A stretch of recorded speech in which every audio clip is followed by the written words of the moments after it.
करण पिशाचिनी ने दी ढेरों सारी धन दौलत और आखिर में ले ली उस व्यक्ति की जान। ये स्टोरी आपको सोचने पर मजबूर कर देगी कि ऐसा भी पैसा कमाया जा सकता है, और ये स्टोरी आपके पैरों तले जमीन खिसका देगी। तो बिना किसी देरी के स्टोरी करते हैं start. So hello guys, welcome back to my YouTube channel the horror world.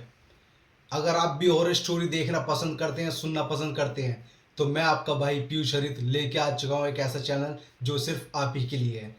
तो इस चैनल को प्लीज़ सब्सक्राइब कर दीजिए, जिससे आने वाली हर वीडियो आप तक ज़रूर पहुंच जाए। तो बिना किसी देरी के स्टोरी करते हैं स्टार्ट। ये जो स्टोरी है हरियाणा के अम्बाला शहर की है। रवि नाम का एक ट्रक ड्राइवर, जिसकी हाल ही में ही शादी हुई थी। रवि जो भी कमाता था वो सारा का सारा पैसा शराब पीने में ही उड़ाता था, और इस बात से रवि की बीवी कोमल काफ़ी परेशान रहती थी। पर वो भी क्या ही कर सकती थी, क्योंकि शादी के कुछ ही दिनों बाद कोमल के पिताजी का देहांत हो जाता है। इस दुनिया में सिर्फ कोमल के चाचा और पति ही थे सब कुछ। कुछ ही दिनों बाद कोमल टेलर की दुकान पे काम करने लग जाती है, जिससे कि अपने पति रवि के पैसों में हेल्प कर सके। रवि ने एक दिन बहुत ही ज्यादा दारू पी ली थी। रवि को अगले दिन सुबह सुबह उत्तराखंड के लिए निकलना था। जो ट्रक का मालिक था वो रवि को सुबह से ही फोन पे फोन करे जा रहा था, पर रवि तो दारू के नशे में धुत होके सोया पड़ा था। रवि को जब सुबह होश आता है तो रवि सीधा ही अपने मालिक के पास जाता है और ट्रक की चाबी मांगने लगता है। तो रवि का मालिक छुटते ही मना कर देता है और रवि को नौकरी से निकाल देता है। रवि काफी ही हाथ पैर जोड़ता है, पर रवि के मालिक को पता था, क्योंकि ये रवि का तो डेली का ही हो चुका है। रवि के पास कुछ पैसे होते हैं। रवि सीधे जाके ही उन पैसों की दारू पी लेता है और जाके एक पेड़ के नीचे बैठ जाता है। और रवि रो रहा होता है, क्योंकि उसको मालिक ने उसको काम से निकाल दिया होता है। एक बाबा रवि के पास आते हैं और रवि के सर पे हाथ रख के कहते हैं कि बेटा तू रो क्यों रहा है। तो रवि बाबा से कहता है कि एक तो मेरे पास खाने के पैसे नहीं है और मालिक ने मेरे को नौकरी से निकाल दिया है। तो बाबा कहते हैं तेरे को पैसे चाहिए क्या। रवि बोलता है कि मेरे को पैसे तो चाहिए, पर मेरे को देगा कौन।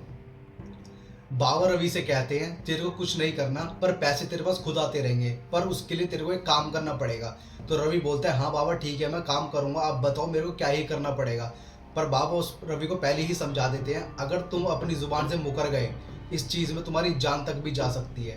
पर रवि सोचता है अभी तो मैं वैसे ही मर रहा हूँ, इससे अच्छा कुछ काम ही कर लेता हूँ। बाबा रवि से कहते हैं कि कल मैं तेरे को कॉल करूंगा, जैसे जैसे मैं तेरे को रास्ता बताऊंगा वैसे वैसे तेरे को आना होगा। तो रवि बोलता है ठीक है बाबा, जैसे आप बोलेंगे मैं वैसा ही करूंगा। तो फिर बाबा वहां से चले जाते हैं। फिर अगले दिन रवि बाबा की कॉल का वेट करता है, पर बाबा की कॉल नहीं आती। ऐसे ही बीतते बीतते एक हफ्ता हो जाता है और रवि बाबा को ढूंढना चालू कर देता है। बाबा 1 2 3 हफ्ते तक मिलते नहीं है, पर रवि थक हार कर उसी पेड़ के नीचे बैठ जाता है जहाँ पे आखिर में बाबा उसको मिले थे। अचानक ही बाबा रवि के सामने आ जाते हैं और रवि बाबा से बोलता है कि बाबा आपने कॉल करने के लिए बोला था, पर आपने अभी तक कॉल तक नहीं करी, और मैंने आपको जगह जगह ढूंढा पर आप मेरे को कहीं भी नहीं मिले। तो बाबा कहते हैं मैं खाली अभी तक तुमको परख रहा था कि तुम इस काम के लायक हो भी या नहीं। तो बाबा ये चीज़ बोल के चले जाते हैं और कह देते हैं कि आज रात को मैं तुमको कॉल करूँगा, वैसे वैसे तुम आ जाना। तो रवि रात को बाबा की कॉल का वेट कर रहा होता है। फिर ठीक रात के 12 बजे रवि के पास कॉल आती है। रवि कॉल उठाता है और जैसे जैसे ही बाबा रवि को रास्ता बताते हैं, रवि वैसे वैसे ही चलना शुरू कर देता है। रवि पैदल ही पैदल चले जा रहा था। एक सुनसान रोड थी जहाँ पे रवि को डर लग रहा था, क्योंकि वहां पे कोई भी नहीं था, पर रवि हिम्मत करके चले जा रहा था। रवि को थोड़ी दूर दिखता है कि कोई इंसान बैठा हुआ है। तो रवि सोचता है कि ये बाबा ही होंगे जो वहां पे बैठे हैं, क्योंकि इतनी रात को मेरे को बाबा ने ही फोन करके बुलाया है। तो रवि बाबा के पास जाता है। बाबा कुछ पाठ पढ़ रहे होते हैं। रवि बाबा को बिना कुछ बोले चुपचाप बैठ जाता है। बाबा कुछ हवन कर रहे होते हैं। तो रवि देखता है कि सामने एक लड़की लेटी हुई है, वो भी बिना कपड़ों के। रवि उस लड़की को देख के खुश हो जाता है और सोचता है कि बाबा ने ये लड़की सिर्फ मेरे लिए ही लेके आए हैं। और रवि अपने दिमाग में बड़े ही गंदे ख्याल ला रहा था। रवि इतने ही उस लड़की को देख रहा होता है, और रवि जैसे ही उस लड़की का फेस देखता है, और फेस देख के बड़ा ही डर जाता है, क्योंकि इस लड़की का फेस जला हुआ था, बड़ा ही खतरनाक सा लग रहा था, और बाल घने ही लंबे थे। और रवि ये चीज देखते ही डर के मारे खड़ा हो जाता है। इतने में ही बाबा रवि का हाथ पकड़े नीचे बिठाते हैं और बोलते हैं कि मैं तुमको एक चीज बताता हूँ, वो चीज तुमको करनी होगी। अगर तुम उस चीज को करोगे तो तुम्हारे पास पैसा ही पैसा घना होगा। बाबा रवि से कहते हैं कि जो मैं तुमको बताने जा रहा हूँ उस चीज़ को सोच समझ के ही मेरे को अभी के अभी बताना, क्योंकि मैं तुमको एक ऐसी शक्ति दूंगा जिससे तुमको एक अप्सरा अपनानी होगी। वो जो अप्सरा है वो तुमसे बस संभोग चाहेगी। और कुछ भी नहीं। अगर तुमने उस अप्सरा का एक वादा तोड़ा तो तुमको अपनी जान भी गंवानी पड़ सकती है। तो रवि सोचता है कि मेरे को खाली संभोग ही तो करना है और उसके बदले मेरे को ढेर सारे पैसे मिलेंगे। तो बाबा रवि से कहते हैं कि उसके बदले तुमको अपनी बीवी से दूर रहना होगा और किसी औरत और अपनी बीवी के साथ कभी भी संभोग नहीं करना। अगर तुमने किसी से संभोग करा तुम्हारी जान तक भी जा सकती है। और जब तक वो अप्सरा खुद आके तुम्हारे साथ संभोग ना करे जब तक तुम मत करना, वरना उसका अंजाम तुम भी जान चुके हो।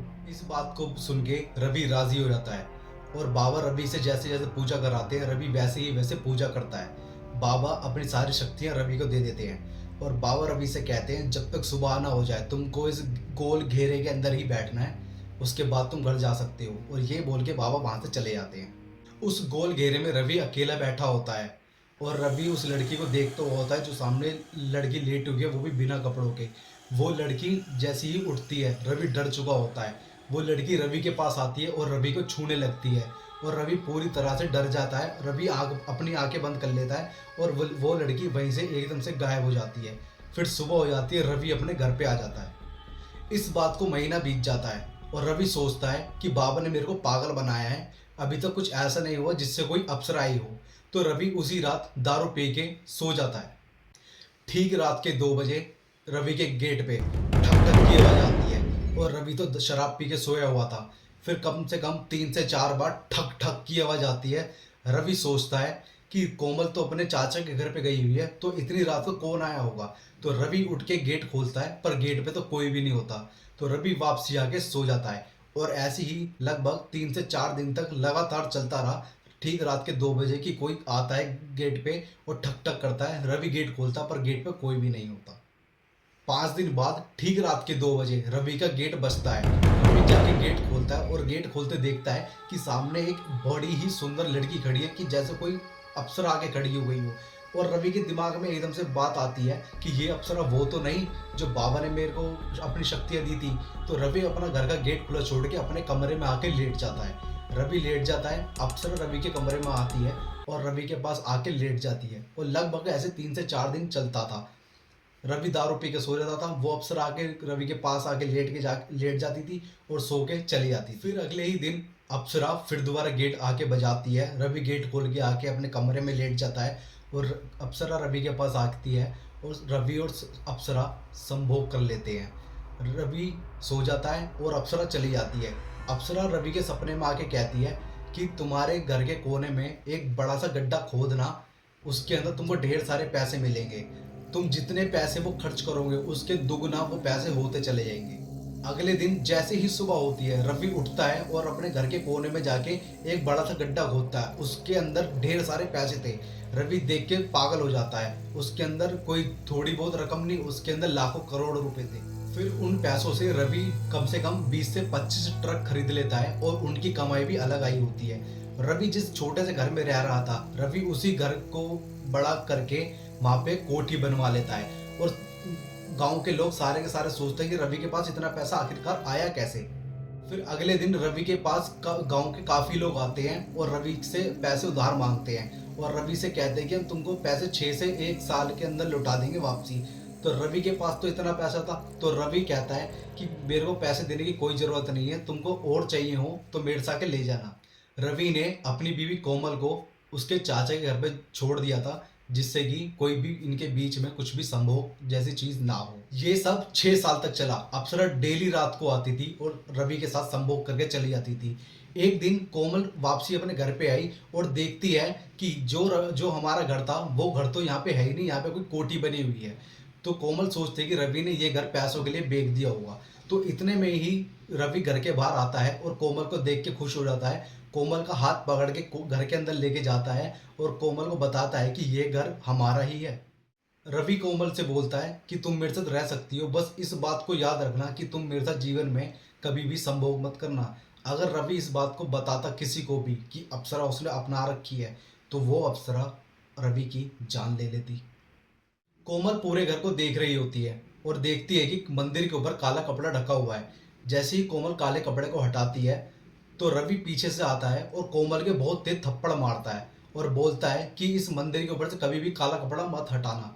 क्योंकि बाबा ने रवि को बताया था कि तुमको किसी भी भगवान की पूजा नहीं करनी। अगर तुमने किसी भी भगवान की पूजा करी तो वो अप्सरा वापसी चली जाएगी। रवि उस रात बहुत दारू पी के आता है घर पे और आके सो जाता है और कोमल का मन करता है संभोग करने का। तो कोमल रवि के साथ संभोग करती है और रवि को लगता है कि वो अप्सरा ही है और अप्सरा आके देख के चली जाती है कि रवि और कोमल संभोग कर रहे हैं। फिर रवि को अगले दिन कुछ काम पड़ता है और वो घर से बाहर चला जाता है। तो कोमल पूरे घर की साफ सफाई करती है और उस मंदिर में से काला कपड़ा हटा देती है और मंदिर की साफ सफाई करके पूजा पाठ करती है। तो तभी थोड़ी देर बाद रवि को बाबा मिलते हैं और बाबा रवि से कहते हैं जो चीज तेरे को नहीं करनी चाहिए थी तूने वही कर दी, अब इसका अंजाम तू जाने और तेरी किस्मत। तो रवि अपने घर की तरफ भागता है। घर के अंदर आते ही देखता है कि कोमल ने घर में पूजा करी थी। रवि ये देखते ही मंदिर को उठा के फेंक देता है और कोमल के थप्पड़ मारता है और कोमल से पूछता है कि कल रात को क्या हुआ था। तो कोमल बताती है कि हम दोनों ने कल रात को संभोग किया था। रवि ये सुनते ही अपना माथा पकड़ के बैठ जाता है। इतने में ही अप्सरा आती है और घर का दरवाजा बजाती है बड़ी जोर से। कोमल जाके गेट खोलती है। जैसे ही कोमल गेट खोलती है अप्सरा कोमल को धक्का देती है और कोमल बहुत ही दूर जाके पड़ जाती है। अप्सरा रवि के पास जाती है और रवि से कहती है कि तेरे को ये नहीं करना चाहिए था। उस अप्सरा ने एक पिशाचनी का रूप ले लिया था और कोमल पिशाचनी को देखते ही पूरी तरह से डर के मारे चिल्ला पड़ती है। वो पिशाचनी रवि के पास जाती है और रवि की गर्दन काट देती है। रवि की जैसी गर्दन काटती है कोमल बड़ी पूरी ही तरह से डर के मारे घर से बाहर जैसी भागती है। वो पिशाचनी कोमल को पकड़ के कोमल का पूरा सर खा जाती है और वहां से चली जाती है। तो ये थी आज की स्टोरी। इसलिए कहते हैं किसी भी तरह का लालच नहीं करना चाहिए, क्या पता उससे आपको अपनी जान तक गंवानी पड़ जाए। अगर ये स्टोरी आपको पसंद आई हो तो इस वीडियो को लाइक कमेंट और शेयर ज़रूर करना और द हॉरर वर्ल्ड चैनल को सब्सक्राइब करना। मैं आपका भाई पीयूष हरित आपके लिए ऐसी ही अमेजिंग स्टोरी लेता आता रहूँगा। तब तक के लिए जय श्री राम।